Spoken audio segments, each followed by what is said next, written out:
नमस्कार बंधुरा welcome to Jhunu अम्कू। Jhunu अम्कुके आपनादेर सबाइके स्वागत जानाई। सबाई केमन आछेन बंधुरा? आशा करछि सबाई अनेक भालो आछेन, सुस्थ आछेन। चले एलाम आबारो आपनादेर साथे डिनार रेसिपि शेयर करते। आशा करछि आजके शेयर करा रेसिपिर भिडियोटा आपनादेर भालो लागबे, ताई प्रथम थेके शेष पर्यन्त देखार अनुरोध रइल एबं तार साथे साथे रेसिपिटा ভালো লাগলে অবশ্যই একটা লাইক করবেন। এখনো চ্যানেলটিকে সাবস্ক্রাইব না করে থাকলে নতুন বন্ধু যারা আছেন আমার শেয়ার করা নতুন নতুন রেসিপির ভিডিও যদি আপনাদের দেখতে ভালো লাগে তাহলে পরবর্তী রেসিপির ভিডিও দেখার জন্য অবশ্যই চ্যানেলটিকে সাবস্ক্রাইব করে পাশে থাকবেন। এবার আমি আজকে ডিনার রেসিপি বানানোর জন্য নিয়েছি কাঁচা লঙ্কা, পেঁয়াজ কুচি, তার সাথে নিয়েছি পেঁয়াজ পাতা কুচি, আদা রসুন কুচি নিয়েছি, মটরশুঁটি এবং নিয়েছি দুটো মাঝারি সাইজের আলু একদম ছোট ছোট করে কেটে নিয়েছি। চলুন তাহলে দেরি না করে রান্নাটা শুরু করি। প্রথমেই গ্যাসের চুলা অন করে কড়াই বসিয়ে দিয়েছি। এবার কড়াইয়ের মধ্যে 2 চামচ মতো তেল দিয়ে দিলাম। তেল দিয়ে তেলটা একটু ভালো করে গরম করে নেব। তেল ভালো করে গরম হয়ে গেলে তেলের মধ্যে ফোড়ন দেব 1 চামচ মতন গোটা জিরে। অবশ্যই এইভাবে একবার আলু মটরের এই রেসিপিটা বানিয়ে খেয়ে দেখবেন বন্ধুরা, রাতের রুটি পরোটার সাথে খেতে দারুণ লাগবে। একদম চটপটা স্বাদে বানাবো আজকের রেসিপি। এবার আমি দিয়ে দিলাম আদা এবং রসুন কুচি। 1 চামচ আদা 1 চামচ রসুন কুচি দিয়ে একটু ভেজে নিলাম। তারপর দিয়ে দিচ্ছি পেঁয়াজ কুচি। দুটো মিডিয়াম সাইজে পেঁয়াজ কুচি করে নিয়েছি একদম ছোট করে, আর নিয়েছি দুটো কাঁচা লঙ্কা কুচি। পেঁয়াজ এবং কাঁচা লঙ্কা কুচি দিয়ে আদা রসুন সব কিছু একটু ভেজে নিলাম। খুব একটা লাল করে ভাজলে হবে না, তাহলে আবার আলুগুলো ভাজার সময় পেঁয়াজগুলো পুড়ে যাবে। তাই একবার একটু হালকা করে নেড়ে নিয়ে কাঁচা পেঁয়াজের মধ্যে দিয়ে দিচ্ছি আলুগুলো একদম ছোট করে একটু কেটে নিতে হবে যাতে তাড়াতাড়ি সিদ্ধ হয়ে যায়। এবার আমি হলুদের গুঁড়ো দিয়ে ভেজে নিচ্ছি। যতক্ষণ আলু ভাজা হবে ততক্ষণ কিন্তু আদা রসুন পেঁয়াজ কাঁচা লঙ্কা কুচি সব কিছু ভালো করে ভাজা হয়ে যাবে, যাতে তাড়াতাড়ি সিদ্ধ হয়ে যায়। সেই জন্য আমি দিয়ে দিলাম লবণ দিয়ে ভালো করে নাড়াচাড়া করে নিলাম। তারপর আমি ঢাকনা চাপা দিয়ে লো ফ্লেমে 2 থেকে 3 মিনিট মতন রেখে দিলাম।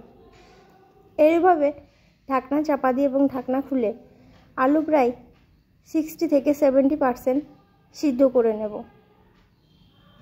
তারপর আমি বাকি উপকরণগুলো একে একে অ্যাড করে দেব। দারুণ সুন্দর একটা ফ্লেভার এবং সুগন্ধের জন্য দিয়ে দিচ্ছি সামান্য 1 চিমটি মতন হিং দিয়ে আবারও খুব ভালো করে নাড়াচাড়া করে নিচ্ছি। আলুটা অনেকটা ভাজা হয়ে গেছে বন্ধুরা। এবার আমি দিয়ে দিচ্ছি আগে থেকে ছোট ছোট করে কুচি করে নেওয়া পেঁয়াজ পাতা কুচি দিয়ে আবারও ভালো করে ভেজে নিচ্ছি। লো ফ্লেমে ঢাকনা চাপা দিয়ে কিছুক্ষণ রেখে দেব।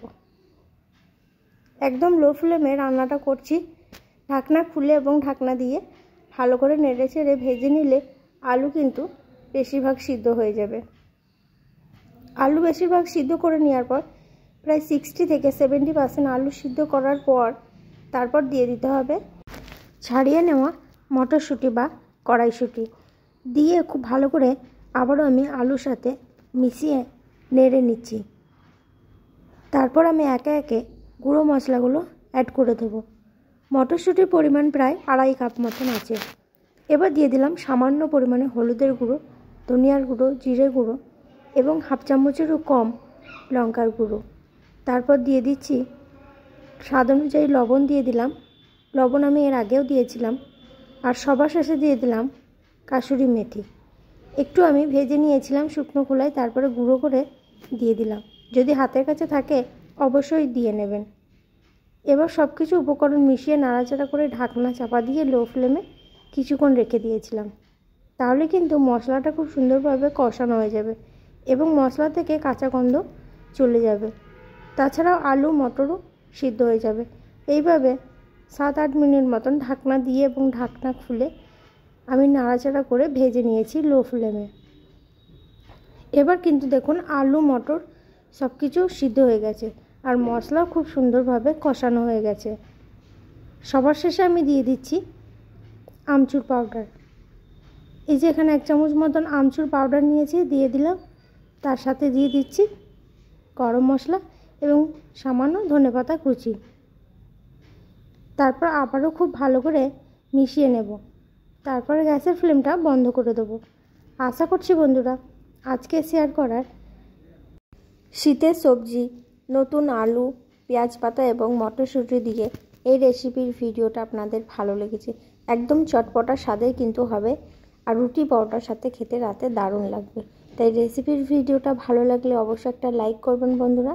এখানেই শেষ করছি, দেখা হবে পরবর্তী আবার কোনো রেসিপির ভিডিওতে। ততক্ষণ সুস্থ থাকুন, ভালো থাকুন। পুরো রেসিপির ভিডিওটা দেখার জন্য অসংখ্য ধন্যবাদ।